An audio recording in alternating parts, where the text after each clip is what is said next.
Basic computer subject शुरू करेंगे।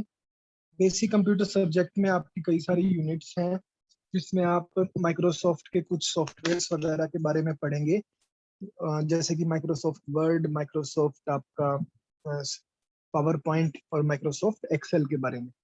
उसके अलावा आप बेसिक कंप्यूटर के बारे में भी आप यहाँ पर पढ़ेंगे। तो आज हम शुरू कर रहे हैं आपका ऑपरेटिंग सिस्टम से। सबसे पहले तो ऑपरेटिंग सिस्टम होता क्या है? ऑपरेटिंग सिस्टम एक सिस्टम सॉफ्टवेयर है जो क्या करता है, कंप्यूटर के ओवरऑल रिसोर्सेज को मैनेज करता है और उसके अलावा एप्लीकेशंस वगैरह को इंस्टॉल करने में हेल्प करता है। तो कंप्यूटर में क्या क्या रिसोर्सेज हो सकते हैं? प्रोसेसर हो सकता है, मेमोरी हो सकता है, file system, input devices, output devices. तो ये सारे रिसोर्सेज जो भी मैनेज करता है उसको हम ऑपरेटिंग सिस्टम कहते हैं। उसके अलावा हार्डवेयर या सॉफ्टवेयर रिसोर्सेज, हार्डवेयर या सॉफ्टवेयर भी जो होते हैं वो भी आपका ऑपरेटिंग सिस्टम ही मैनेज करता है। तो ऑपरेटिंग सिस्टम सभी चीजों का ट्रैक रखता है, हर डिवाइस का क्या स्टेटस है, कौन उसको यूज कर रहा है, कितनी देर के लिए यूज कर रहा है, ये सारी चीजें आपकी ऑपरेटिंग सिस्टम कंट्रोल करता है। ठीक है। तो जब भी किसी यूजर को कोई काम हो हार्डवेयर से, तो वो डायरेक्टली हार्डवेयर से इंटरेक्ट नहीं करता। यूजर एप्लीकेशंस को यूज करता है, उन एप्लीकेशंस आगे ऑपरेटिंग सिस्टम को कमांड देती है और ऑपरेटिंग सिस्टम वो कमांड आपका हार्डवेयर को देता है। तो यूजर से एप्लीकेशन को कमांड गई, एप्लीकेशन से ऑपरेटिंग सिस्टम को और ऑपरेटिंग सिस्टम से हार्डवेयर। उसके बाद हार्डवेयर अपना काम करेगा, काम करने के बाद जो भी आउटपुट होगा वो वापस ऑपरेटिंग सिस्टम और एप्लीकेशन के थ्रू यूजर के पास पहुंचता है। तो यहाँ पर सारे काम जो कर रहे हैं वो ऑपरेटिंग सिस्टम कर रहे हैं। तो एक तरह से यूजर और हार्डवेयर के बीच में वो इंटरफेस का काम कर रहा है। अब हम देखते हैं ऑपरेटिंग सिस्टम के फंक्शंस क्या क्या है। ठीक है। तो ऑपरेटिंग सिस्टम के आपके कई सारे फंक्शंस हैं। जैसे पहला है प्रोसेस मैनेजमेंट। जो हमने बताया था, कंप्यूटर के अंदर एक प्रोसेसर होता है, वो प्रोसेसर किसको मिलेगा, कितनी देर के लिए मिलेगा, ये सारा काम ऑपरेटिंग सिस्टम देखता है। दूसरा मेमोरी मैनेजमेंट। कंप्यूटर के अंदर जो प्राइमरी मेमोरी होती है उसकी मैनेजमेंट भी आपका ऑपरेटिंग सिस्टम देखता है। उसके अलावा डिवाइस मैनेजमेंट, कंप्यूटर के साथ जो जो डिवाइसेस अटैच हैं वो कौन यूज कर रहा है, कौन सा डिवाइस फ्री है, ये सारी चीजें भी आपका ऑपरेटिंग सिस्टम देखता है। उसके अलावा कंप्यूटर क्या करता है, सेकेंडरी डिस्क जैसे हार्ड डिस्क वगैरह है उसको भी मैनेज करता है। उसके अलावा अनऑथराइज्ड एक्सेस को प्रिवेंट करता है। अनऑथराइज्ड एक्सेस को वो प्रिवेंट कैसे करता है? पासवर्ड की मदद से। तो कंप्यूटर में जो भी पासवर्ड्स वगैरह हम लगाते हैं उसकी मदद से कोई और पर्सन कंप्यूटर को एक्सेस नहीं कर सकता। उसके अलावा कंप्यूटर में कोई भी एरर वगैरह आ जाए तो वो भी आपका ऑपरेटिंग सिस्टम ही हैंडल करता है, उसको कैसे ठीक किया जा सकता है। अब उसके बाद है पॉपुलर ऑपरेटिंग सिस्टम। तो ऑपरेटिंग सिस्टम का सबसे मेन एग्जांपल क्या है? आपका विंडोज, जो आपकी स्क्रीन पर अब दिखाई दे रहा है, ये विंडोज 10 की स्क्रीन है। तो विंडोज 10 बेसिकली एक तरह का ऑपरेटिंग सिस्टम है। विंडोज विंडोज के कई सारे वर्जन है। उसके अलावा डोस ऑपरेटिंग सिस्टम होता था, डिस्क ऑपरेटिंग सिस्टम, जो सबसे पहले आईबीएम ने डेवलप किया था 1980s में। अर्ली कंप्यूटर्स में वो आता था और उसको यूज किया जाता था। उसके बाद और एग्जांपल्स हैं, यूनिक्स एक एग्जांपल है, लिनक्स ऑपरेटिंग सिस्टम का एक एग्जांपल है। आपका मैक ओएस जो एप्पल के कंप्यूटर्स होते हैं, एप्पल कंपनी का आईफोन काफी फेमस है। एप्पल के जो आपके कंप्यूटर्स होते हैं वहां पर आपका मैक ओएस होता है। ठीक है। उसके अलावा मोबाइल फोन्स जो आप यूज करते हैं, उन मोबाइल फोन्स में भी ऑपरेटिंग सिस्टम होता है और वो ऑपरेटिंग सिस्टम का नाम है आपका एंड्रॉयड। तो इस टाइप से डिफरेंट ऑपरेटिंग सिस्टम्स अवेलेबल हैं। नेक्स्ट है आपका user interface. User interface basically क्या होता है? इंटरफेस क्या होता है? एक तरह का लिंक होता है। और यूजर इंटरफेस तो क्या हुआ? यूजर और कंप्यूटर के बीच में एक तरह से लिंक। यूजर कंप्यूटर को कैसे यूज कर सकता है, ये आपका डिपेंड करेगा किस पर, आपका यूजर इंटरफेस पर। तो यूजर इंटरफेस आपके दो टाइप के होते हैं। करेक्ट, एक होता है character user interface. Character user interface मैं आपको दिखाता हूँ। ये जो स्क्रीन पर ब्लैक पोर्शन आया है, ये एक तरह का करेक्टर यूजर इंटरफेस होता है। करेक्टर यूजर इंटरफेस का क्या मतलब करेक्टरिस्टिक होते हैं। उसका पहला करेक्टरिस्टिक होता है कि हम उसको सिर्फ स्पेसिफिक टेस्ट कमांड से ही यूज कर सकते हैं। हम यहाँ पर कुछ लिखेंगे, उसका कुछ मतलब होगा और वही कमांड एग्जीक्यूट की जाएगी। तो यहाँ पर कई सारी कमांड्स होती हैं, उन कमांड्स की मदद से हम कंप्यूटर को यूज कर सकते हैं। दिक्कत क्या है, यूजर को एग्जैक्ट सिंटेक्स, जो एग्जैक्ट कमांड्स हैं, वो याद करनी पड़ेंगी। अगर वो उनको याद नहीं करेंगे तो यहाँ पर कंप्यूटर एरर शो करेगा। जैसे यहाँ पर मैंने लिखा, तो यहाँ पर लिखा आया कि नोट ए रिकॉग्नाइज्ड कमांड। जो मैंने कमांड लिखी है वो मैंने गलत लिखी है। तो आपको यहाँ पर एग्जैक्ट सिंटेक्स पता होना चाहिए। ठीक है, यहाँ पर किसी भी टाइप का आइकन, इमेज या पिक्चर नहीं होता। सिर्फ टेक्स्ट की मदद से ही हम कंप्यूटर को हैंडल कर सकते हैं। तो इसके एग्जाम्पल हैं आपके MS डोस और यूनिक्स। MS डोस ऑपरेटिंग सिस्टम और जो यूनिक्स ऑपरेटिंग सिस्टम है, वो इसके एग्जाम्पल है। करेक्टर यूजर इंटरफेस का डिसएडवांटेज क्या है? जैसे बताया, एक तो लर्न करना काफी मुश्किल है, दूसरा यूजर फ्रेंडली नहीं है, फिर इसमें टाइपिंग के एरर्स हो जाते हैं, क्योंकि अगर हम गलत कमांड लिखेंगे तो जैसे दिखाया था वो टाइपिंग के एरर्स हो जाएंगे। दूसरा जो यूजर इंटरफेस है वो है graphical user interface. Graphical user interface में क्या होता है, कई सारे ग्राफिकल ऑब्जेक्ट्स होते हैं, जैसे कि आइकन, जैसे कि ये आपकी स्क्रीन पर दिखाई जो दे रहे हैं, ये सारे आपके आइकन्स हैं, इमेजेस हैं। और उसमें क्या होता है, एक तरह का पॉइंटिंग डिवाइस होता है। जैसे यहाँ पर मेरा कर्सर मूव कर रहा है, तो मैं माउस की मदद से कर्सर को मूव कर सकता हूँ। तो एक तरह का पॉइंटिंग डिवाइस होता है जिसकी मदद से हम कोई भी चीज ओपन वगैरह कर सकते हैं। यहाँ पर हमें किसी भी टाइप का सिंटेक्स याद करने की जरूरत नहीं है। ठीक है, हमें किसी भी टाइप का सिंटेक्स को याद करने की जरूरत इसमें नहीं होती। हम सारी चीजों को देखकर, उसको टच करके, उसको क्लिक करके ओपन कर सकते हैं। तो यहाँ पर हमने चीजों को सिलेक्ट करना है और सिलेक्ट करने के बाद उस पर क्लिक करके हम उसको ओपन कर सकते हैं। एडवांटेजेस क्या है, हमें एग्जैक्ट सिंटेक्स याद रखने की जरूरत नहीं है, यूजर फ्रेंडली है, फ्लेक्सिबल है, उसके अलावा काफी लेस स्पेस को ऑक्यूपाई करता है, और आपका किसी भी टाइप के टाइपिंग एरर्स इसमें नहीं होती। डिसएडवांटेज क्या है? डिसएडवांटेज है इसका कि हमें एक पॉइंटिंग डिवाइस चाहिए, उसके अलावा एक्स्ट्रा मेमोरी चाहिए, क्योंकि एक नया डिवाइस यूज कर रहे हैं और ये एक्सपेंसिव होता है। तो ये दो टाइप के आपके यूजर इंटरफेस हैं। उसके बाद जैसे मैंने बताया, हम यहाँ पर विंडोज ऑपरेटिंग सिस्टम को स्टडी करेंगे। तो विंडोज के कई सारे ऑपरेटिंग सिस्टम आए, वर्जन्स आए। सबसे पहले 1.0 आया था 1985 में, उसके बाद 2.0 आया, फिर फेमस एक 1995 में विंडोज 95 आई, 98 आई, उसके बाद विंडोज XP आई 2001 में, उसके बाद विंडोज 7 आया जो काफी फेमस था। आजकल जो विंडोज का ऑपरेटिंग वर्जन चल रहा है वो है आपका विंडोज 10। ठीक है, तो इस चैप्टर में या यूनिट में जो हम डिस्कस करेंगे वो विंडोज 7 करेंगे। विंडोज 7 के फीचर्स क्या है? एक तो इसमें ग्राफिकल यूजर इंटरफेस होता है, दूसरा इसमें प्लग एंड प्ले कैपेबिलिटी होती है।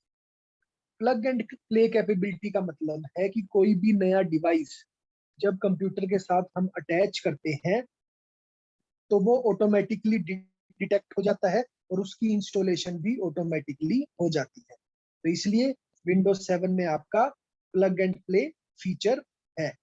उसके बाद है आपका मल्टीटास्किंग एनवायरनमेंट। मल्टीटास्किंग एनवायरनमेंट का आपका क्या मतलब है कि यहाँ पर हम एक टाइम में कई सारे टास्क कर सकते हैं। हम गाने भी सुन सकते हैं, वीडियो भी देख सकते हैं, और उसके साथ हम कुछ टाइपिंग वगैरह भी कर सकते हैं। फिर नेक्स्ट फीचर है मल्टीपल यूजर लॉगिन्स। कई सारे यूजर्स एक साथ यहाँ पर लॉगिन कर सकते हैं, अकाउंट बनाया जा सकता है कई सारे यूजर्स का। दो तरह के वर्जन्स होते हैं विंडोज 7 ऑपरेटिंग सिस्टम के, एक 32 बिट और एक 64 बिट प्रोसेसिंग ऑपरेटिंग सिस्टम। उसके अलावा जो नेक्स्ट फीचर है वो है मल्टीमीडिया सपोर्ट। यहाँ पर अलग अलग टाइप का मल्टीमीडिया सपोर्ट है। हम फोटोज देख सकते हैं, ऑडियो चला सकते हैं, वीडियो चला सकते हैं, मैसेज कर सकते हैं। तो ये कई सारे मल्टीमीडिया सपोर्ट है। एनहांस सिक्योरिटी ऑप्शंस भी यहाँ पर काफी अवेलेबल है। ठीक है, तो ये थे आपके विंडोज के फीचर्स। उसके बाद है विंडोज की टाइप। सबसे पहले तो एक विंडो क्या होता है? कोई भी रेक्टेंगुलर अगर आपका बॉक्स है तो उससे हम विंडो कहेंगे। जैसे ये रेक्टेंगुलर है, तो किसी भी रेक्टेंगुलर बॉक्स को हम विंडो कहेंगे जो कोई स्पेसिफिक टास्क करता है। तो कंप्यूटर में कोई भी डॉक्यूमेंट ओपन करना हो, कोई भी एप्लीकेशन ओपन करनी हो, तो वो विंडो में होती है। तो दो टाइप की विंडोज होती हैं। एक आपकी application window. Application window basically किस टाइप की होगी, या जो भी आपने एप्लीकेशन ओपन किया है, जैसे सपोज करो हमने माइक्रोसॉफ्ट वर्ड ओपन किया है, तो ये माइक्रोसॉफ्ट वर्ड की आपकी एप्लीकेशन विंडो है। तो इसमें बेसिकली एक एप्लीकेशन ओपन होगी, तो उसको हम कहेंगे आपका एप्लीकेशन विंडो। दूसरा जो टाइप होता है वो है डायलॉग बॉक्स। डायलॉग बॉक्स ऐसी विंडो है जो स्क्रीन पर आती है यूजर का स्पेसिफिक इनपुट लेने के लिए। यूजर से अगर हमें कोई भी इनपुट लेना हो तो वो इसमें आता है आपका डायलॉग विंडो कहलाता है। तो ये जो अब स्क्रीन पर आया है इसको हम डायलॉग विंडो कहेंगे। ये हमसे क्या मांग रहा है कि हम यूजर से मांग रहा है कि हम फाइल का क्या नाम सेट करेंगे। ठीक है, तो यहाँ पर कई सारे टैब्स भी हो सकते हैं। हम किस लोकेशन पर फाइल को सेव करना चाहते हैं, फाइल का क्या नाम देंगे, बटन्स होंगे जैसे सेव का बटन, जो नाम हमने लिखा है वो सेव करने के लिए, और अगर वो नाम अगर हम सेव नहीं करना चाहते तो उसको हम कैंसिल कर देंगे। तो इस टाइप से आपकी दो टाइप की विंडो हुई, एप्लीकेशन विंडो और दूसरी है आपकी डायलॉग विंडो। ठीक है, उसके बाद आपका नेक्स्ट है आइकन्स। कंप्यूटर में कई टाइप के आइकन्स हो सकते हैं, तो उन आइकन्स को उन्हें आइकन्स कहते हैं। तो आइकन्स बेसिकली क्या है? आइकन स्मॉल पिक्चर्स हैं जो किसको रिप्रेजेंट करते हैं, किसी प्रोग्राम को, किसी एप्लीकेशन को, किसी कमांड को। आइकन्स में दो चीजें होती हैं, एक तो आपका ग्राफिक पार्ट और दूसरा होता है टाइटल पार्ट। तो अगर आप यहाँ पर देखेंगे तो हर आइकन, ये ऊपर एक आइकन है जिसको इमेज है, और नीचे क्या है, टाइटल पार्ट, कुछ नाम दे रखा है हम। ठीक है, तो आइकन्स में क्या होगा, एक ग्राफिक या इमेज पार्ट होगा और दूसरा आपका टाइटल पार्ट होगा।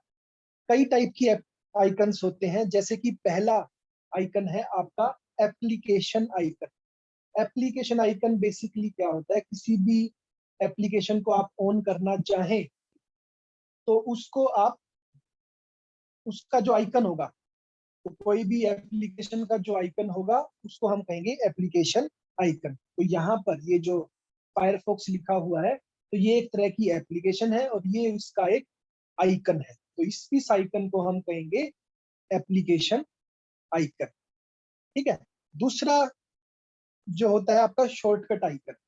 शॉर्टकट आइकन में क्या है, एप्लीकेशन के आइकन के ऊपर आपका एक एरो लगा होता है। तो यहाँ पर अगर आप देखेंगे तो यहाँ पर एक एरो का निशान है, तो वो एरो का निशान आपका बताता है कि ये एक शॉर्टकट आइकन है। तीसरा होता है डॉक्यूमेंट आइकन। डॉक्यूमेंट आइकन का मतलब है किसी भी एप्लीकेशन में जो आपने फाइल क्रिएट करी है, तो वो जो फाइल पे आइकन लगा होता है उसको हम डॉक्यूमेंट आइकन कहते हैं। जैसे आपने माइक्रोसॉफ्ट वर्ड में कोई फाइल क्रिएट करी, तो ये जो आइकन आ रहा है इसमें ऊपर माइक्रोसॉफ्ट वर्ड लिखा हुआ है और नीचे उसका डॉक्यूमेंट का नाम लिखा हुआ है। ठीक है, तो इसको हम कहेंगे डॉक्यूमेंट आइकन। और चौथा टाइप होता है आपका ड्राइव लेटर आइकन। कंप्यूटर के अंदर जो भी ड्राइव्स होती है, उनको हम कहते हैं ड्राइव लेटर आइकन्स। तो ये जैसे सी ड्राइव का, डी ड्राइव का, ये जो आइकन्स बना रखे हैं ये आपके आएंगे ड्राइव लेटर आइकन्स में। ठीक है, तो ये डिफरेंट टाइप ऑफ आइकन्स थे। उसके बाद हम पढ़ेंगे डेस्कटॉप के बारे में। तो डेस्कटॉप क्या होता है? Large area of the screen है जो इस वक्त आपके कंप्यूटर स्क्रीन पर दिखाई दे रखी है, और जैसे ही आप विंडोज ओपन करेंगे जो चीज आपको सबसे पहले दिखाई देगी उसको हम कहते हैं डेस्कटॉप। डेस्कटॉप पे कई सारी चीजें होती हैं, कुछ आइकन्स होते हैं, वॉलपेपर होता है पीछे, और एक नीचे आपका टास्क बार होता है। ठीक है, तो इनको हम वन बाय वन डिस्कस करेंगे। पहले तो हमने बताया आइकन। आइकन एक स्मॉल इमेज होती है जो किसी एप्लीकेशन को रिप्रेजेंट करती है। इसमें दो पार्ट होते हैं, इमेज और आपका टाइटल पार्ट। कई सारे जो फेमस आइकन्स हैं वो आपको बता देता हूँ। एक है माई कंप्यूटर का आइकन या डिस्क पीसी जहां पर लिखा हुआ है, तो इसको हम कहेंगे कंप्यूटर आइकन। ठीक है, कंप्यूटर आइकन आपका जनरली सबसे ऊपर लगा होता है, फर्स्ट सबसे लेफ्ट कॉर्नर में, बट वो अलग अलग जगह हो सकता है कंप्यूटर। ठीक है, तो कंप्यूटर आइकन क्या क्या काम करेगा? कंप्यूटर के अंदर जो भी डिस्क और ड्राइव्स बनी हुई है उनका डाटा आपने एक्सेस करना हो उसके लिए यूज किया जाता है। कोई एप्लीकेशन या फाइल को ओपन करना हो, एप्लीकेशन को रन करना हो तो उसके लिए यूज किया जाता है। फाइल और फोल्डर में आपने कई सारे ऑपरेशंस करने हो जैसे क्रिएट, कॉपी, पेस्ट, उसके लिए यूज किया जाता है। करेक्ट, सिस्टम प्रॉपर्टीज चेक करने के लिए यूज किया जाता है, और आपका कोई भी प्रोग्राम अनइंस्टॉल करने के लिए भी ये यूज किया जाता है। ठीक है, तो माई कंप्यूटर आ गया। उसके अलावा एक माई डॉक्यूमेंट होता है, यहाँ पर मेरे डेस्कटॉप पे भी हो सकता है ये। तो डेस्कटॉप पे जनरली होता है, बट अगर आप यूज ना करें तो उसको डिलीट कर सकते हैं। तो ये जो आपका आइकन है ये है डॉक्यूमेंट्स का। डॉक्यूमेंट में क्या होता है, कंप्यूटर के अंदर जितनी भी फाइल्स वगैरह आप सेव करते हैं तो वो बाय डिफॉल्ट डॉक्यूमेंट फोल्डर में जाकर ही सेव होती है। तीसरा है आपका रिसाइकल बिन। यहाँ पर अगर आप देखेंगे तो ये जो आइकन है, तो जहाँ पर मेरा कर्सर है वो है आपका रिसाइकल बिन। जैसे घरों में डस्टबिन होता है उसी टाइप से कंप्यूटर के अंदर एक रिसाइकल बिन होता है।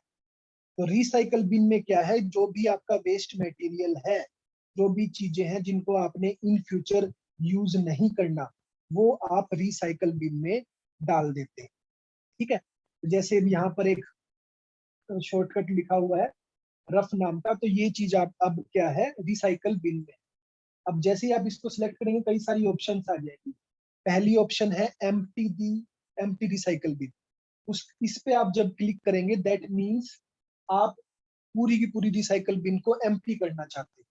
जितने भी रिसाइकल बिन में आइटम्स हैं उनको परमानेंटली डिलीट करना चाहते हैं। ठीक है, दूसरा है रिस्टोर ऑल आइटम्स, मतलब रिसाइकल बिन में जितने भी आइटम्स हैं उसको आप अनडू करना चाहते हैं, मतलब जो डिलीट कर चुके हैं उनको अनडिलीट करना चाहते हैं।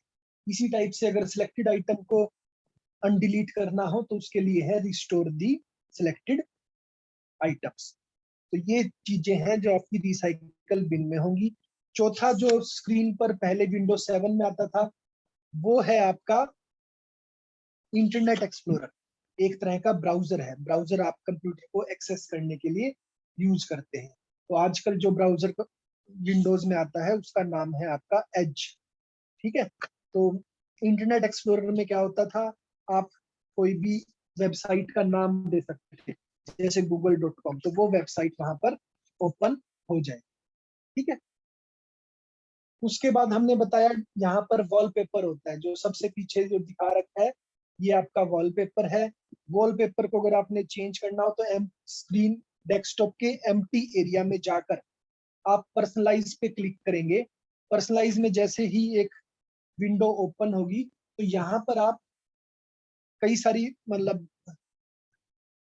आप अपने वॉलपेपर को चेंज कर सकते हैं। जैसे मैंने यहाँ पर वॉलपेपर को चेंज कर दिया है तो अब मेरी जो डेस्कटॉप आएगा उस पर अलग टाइप का वॉलपेपर आ जाएगा।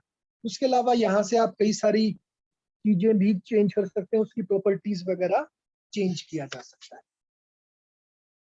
सबसे नीचे जो है, ये सबसे लास्ट में, इसको हम कहेंगे आपका टास्क बार। ठीक है, तो लास्ट में जो हॉरिजॉन्टल बार है, जो डेस्कटॉप की बॉटम में अपीयर हो रहा है, उसको हम टास्क बार कहते हैं। टास्क बार में कई सारे चीजें अवेलेबल होती हैं, उनको हम वन बाय वन डिस्कस करेंगे। तो ये तो विंडोज 10 का टास्क बार है। अगर आपने विंडोज 7 का टास्क बार देखना है तो वो कुछ इस टाइप से दिखेगा। तो यहाँ पर सबसे पहले ये विंडोज का बटन है, विंडोज का बटन या इसे स्टार्ट बटन कहते हैं। जैसे ही आप इस पे क्लिक करेंगे, इसमें कई सारी चीजें हैं।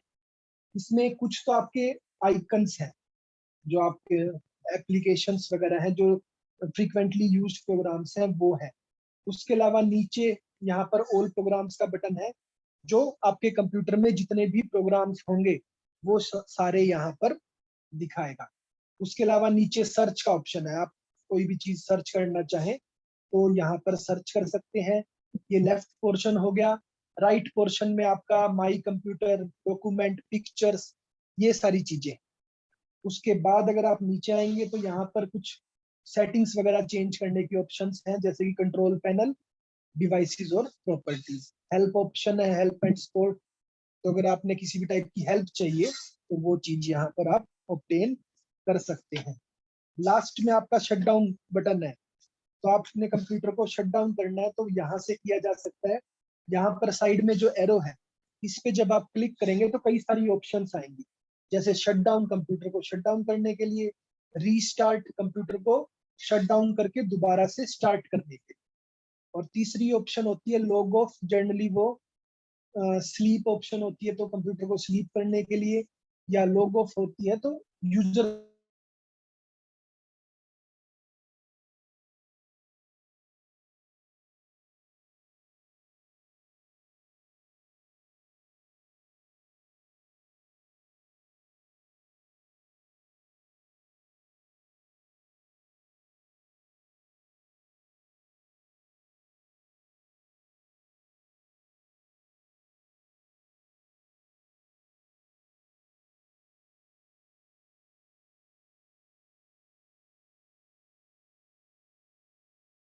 वो आपके इस एरिया में दिखाई देगी। तो कोई भी एप्लीकेशन या कोई भी विंडोज एक्सप्लोरर जब आप ओपन करेंगे तो वो यहाँ पर इस पोर्शन में दिखाई दी जाएंगी। ठीक है, और चौथा है नोटिफिकेशन एरिया। इस एरिया को आप नोटिफिकेशन एरिया कहते हैं। यहाँ पर आप डेट और टाइम आपको दिखेगा,